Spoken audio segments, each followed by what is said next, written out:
Renata, então vamos pensar um pouquinho do Brasil agora, né? A situação crítica na Argentina, de que maneira nos leva também para um caminho não muito bom?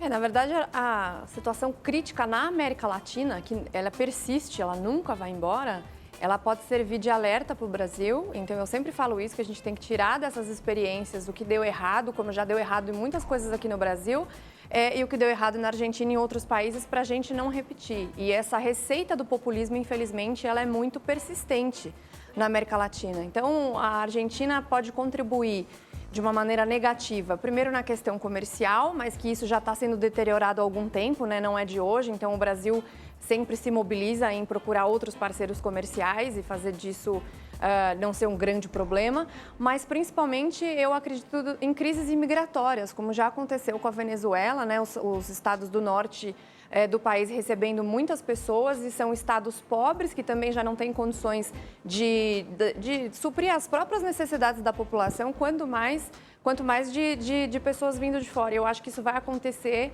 já está acontecendo no Uruguai, mas também deve vir para o Rio Grande do Sul e para Santa Catarina. E eu achei muito divertido o Gustavo falar sobre essa questão do dólar, porque hoje eu tenho 2 cursos, né? Um de capitalismo e socialismo, que eu exploro toda essa questão política, econômica, histórica, e outro de investimentos no exterior. E geralmente as pessoas acham que essas coisas não estão interligadas. Mas se você não entende o espectro político, econômico, histórico, você não consegue fazer boas decisões. E no Brasil, por exemplo, a gente historicamente não é um povo que investe em dólar. E na Argentina, na Venezuela, no Uruguai, esse povo sempre investiu em dólar, sempre tirou dinheiro do país por ser historicamente, economicamente e politicamente instável. Então, entender sobre todas essas coisas, política, economia, história, está tudo interligado, não tem jeito. É no Cursology? Na Cursology, exatamente. Legal. Eu acho que voltando um pouquinho à história do Chile, né, porque acho que talvez as coisas sejam um pouco mais complexas quando a gente fala só de populismo, ou de direita ou esquerda, lembrando que o populismo existe, o populismo pode ser de direita ou de esquerda, ele não é de um lado só, mas voltando à história do Chile, que eu acho que serve bem como governo, como exemplo, né, vocês falaram do alto índice de desenvolvimento humano, de renda per capita, do crescimento do Chile, é verdade, é uma das economias mais estáveis da América Latina, e mesmo assim quase 80% votaram por uma nova Constituição e uma nova Assembleia Constituinte pela primeira vez na história com uma paridade. A primeira Constituição a ser escrita com uma paridade de homens e mulheres também é muito importante.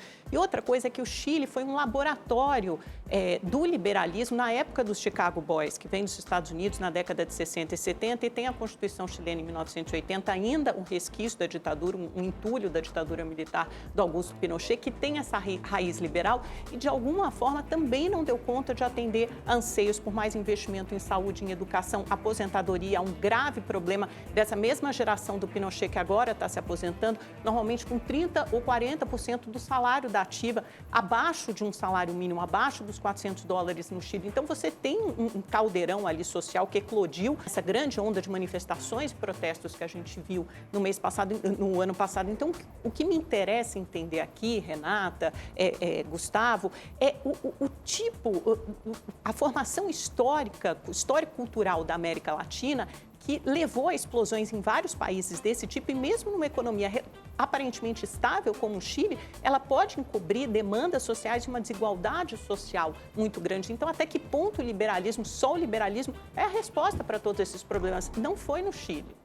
Bom, primeiro, em relação à desigualdade, eu sempre repito isso, né? Desigualdade não é pobreza. Então, se você pega a desigualdade da Etiópia, é muito menor do que nos Estados Unidos, mas o PIB da Etiópia o PIB dos Estados Unidos é 8.000% maior do que na Etiópia. Lógico que são extremos, né, que eu estou pegando aqui, mas isso significa que necessariamente desigualdade não significa pobreza. Na verdade, é natural que, em alguns casos, quando o país está enriquecendo, que exista esse gap, mas se as classes mais baixas conseguem subir numa velocidade igual ou maior até do que os ricos, isso não é um problema. Como eu falei, o Chile é um dos países que tem maior mobilidade social, na verdade, que mais tem mobilidade social dentre os países da OCDE, que são países um pouco mais desenvolvidos, ou pelo menos que têm políticas mais nesse sentido do desenvolvimento. Tem aposentados que morrem pobres, Não, né, mas a Renata? questão dos aposentados é um ponto interessante, porque para a gente fazer a comparação, você falou de 30% mais ou menos que eles receberiam do salário, do né? salário da ativa. Essa é a Muitos mesma abaixo do faixa salário. de recebimento de aposentadoria dos Estados Unidos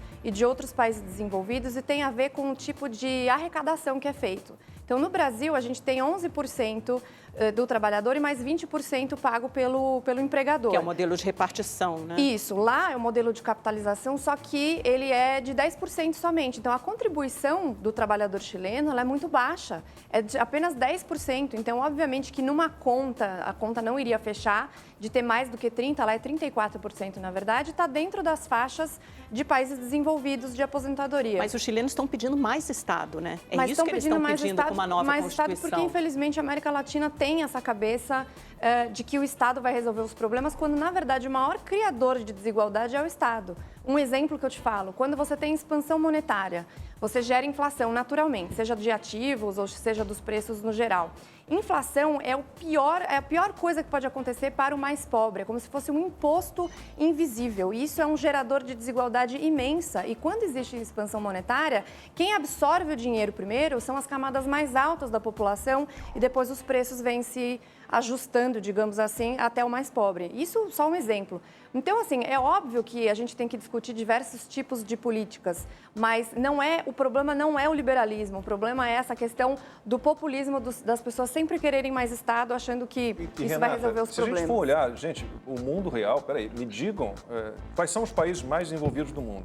Que tipo de política eles têm? Que tipo de economia eles têm? Todas Onde liberais. foi que esse Estado enorme... Todas liberais. Desculpa, eu sempre tenho esse discurso. O Estado tutor, pai de todos, fomentador de crescimento e desenvolvimento. Onde foi que esse Nos Estado países deu certo? escandinavos, você tem um Estado Desculpa, muito eles maior. são social-democratas, já falamos sobre isso. Eles se desenvolveram, enriqueceram entre 1870 e 1970, baseados em livre mercado. Sim. Eles têm ambientes de negócios livres.